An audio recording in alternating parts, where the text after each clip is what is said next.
Alamin natin ang reaksyon ng mga battle MCs sa desisyon ng labang Beatroom vs J-Block. So tara. Dikit nga naging resulta ng labang J-Block vs Beatroom. Maganda ang palitan nila all 3 rounds at nakuha nga ni J-Block ang panalo. Pero bagamat nakuha ni J-Block ang panalo, maraming mga fans na nagsasabi na dapat kay Beatroom ang laban na yun. Dahil dyan inalam natin ang reaksyon ng mga battle MCs sa naging resulta ng nasabing laban. Beatrom ako. Mas gusto ko yung angas niya. Mas gusto ko yung roughness niya. Akala ko naman maglalaitan yung mga Tagalog tsaka Bisaya. Hindi naman pala. Ang akala ko nung una, Tagalog versus Bisaya. Hindi naman pala masyadong tinira ni Beatrom yung mga Bisaya. Mga pahapyaw lang. Pahapyaw lang din. At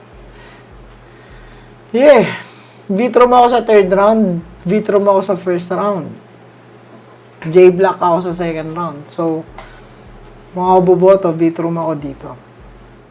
Tabla sa akin tong round 3. Round 1, Beatrom. Round 2, J-Block. Round 3, tabla sa akin to eh. Hindi siguro tabla. Parang feeling ko yung pag-judge ko dito, kagaya lang ng round 2 din para sa akin.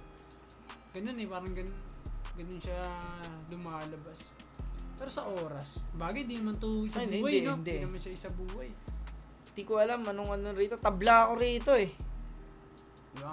Gets din yung judge, no? Kasi hindi ko pwedeng kahit sabi mo ang ganda ng performance ni Beatrom, gising na ano siya sa stage.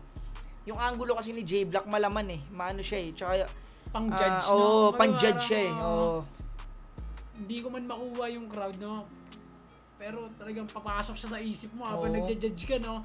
Parang konti lang to. Pero paano bilang judge, no? Paano kung sa'yo to sinasabi na? Anong gagawin mo, ha? Tangina, sasakit ng mga sinabi ni Beatrom din kasi. Tabla sa akin to, putang ina. May doubt si J-Block, no? Hindi, kasi siguro sa live kasi sobrang lakas talaga siguro ni Beatrom. Pero dito kasi sa review, halos pantay sila eh. Ayun nga, syempre may time ka na namnamin nga yung mga ganung kasakit na linya, di ba? Kasi pag kay Beatrom parang kakating legs niya, abang ka, banggit na naman siya. Siguro ang pinagbasehan nila rito yung anggulong mga ginamit ni Beatrom kasi sa round 3 ganda kasi nun eh. Yung parang binabastos mo yung asawa mo. Na parang Hindi mo masasabing panalo si J-Block no? Pero hindi mo rin masasabing talo siya. Hindi ko rin siyang masabing talo si J-Block eh. Ako gusto ko yung mga angles niya. Yung performance niya, hindi yan normal na J-Block na napapanood natin. Isa yan sa mga pinakamagandang performance ni J-Block. Malakas si Beatrom. Kumbaga, yun nga, gaya ng sabi ni Harik, panalo tayo lahat dun. Mahirap i-judge yung mga ganitong laban. Tangina, parehas maingay yung crowd, parehas may nagre-react, parehas malulutong, parehas may haymaker. Damn. Paramdam ko, tayo na para sa akin solid yung parang yung parang unang 3/4 nung round ni Block, tas parang medyo tumagilid ng konti. Tumagilid ng bahagya dun sa parang hanggang matapos na. Kasi yun nga parang nawala tingin ko lang base lang siguro sa labang to. Parang yung dahil nasilip yung parang sa emotion shit niya, parang nasilip din dahil parang nahiyag ng ni Beatrom na putang ina nito, magpapakita lang daw ng emosyon dito tapos mag-aano kayo, matutuwa kayo. Dahil din siguro doon kaya magandang butas sa estilo. Tapos si Beatrom naman parang yun yung angulo niya about dun sa asawa, sa aktivista, kung saan pa man. Mukhang solid para sa akin. So paramdam mo naman yung round 3 konting Beatrom lang din. So kung mapapansin natin parang sobrang dikit na laban. Pero ako tatanungin dito parang yun. 1 malinaw na Beatrom. Round 2 is either tabla or konting J-Block. Round 3 naman para sa akin Beatrom. So bilang kung ako mag-judge dito sa laban na to, kung kasali siguro ako dyan, baka ganun ko siya masilip. Di ko lang check tayo ng yun sa rebat nga din pala. Pakiramdam ko lumabang din si Beatrom ng bahagya sa round 1 sa round 3 pagdating sa rebattles. Pero yung round 2 na rebat ni Black, yung putang ina mo, nerd, tangina solid rin yung pare. Yung round 3 ni Beatrom, swak lang din. Ito yung pinakamahinang round niya. Yung forma ng round ni Vitrum, malakas yung round 1, medyo humina lang ng bahagyang-bahagya nung round 2, then medyo malaki yung binaba nung round 3. So pababa yung naging ano niya dito. Obvious na medyo nawala na siya ng angulo nung round 3. At sa kabilang banda, may konting ano siya, may konting ngalay dun sa Bisaya, sa Champion. Medyo may konting ngalay na siya doon. Although hindi ko naman masabi na ngalay sa pakiramdam kasi namamanage siya pa rin maging epektibo at nakakatawa pa rin talaga.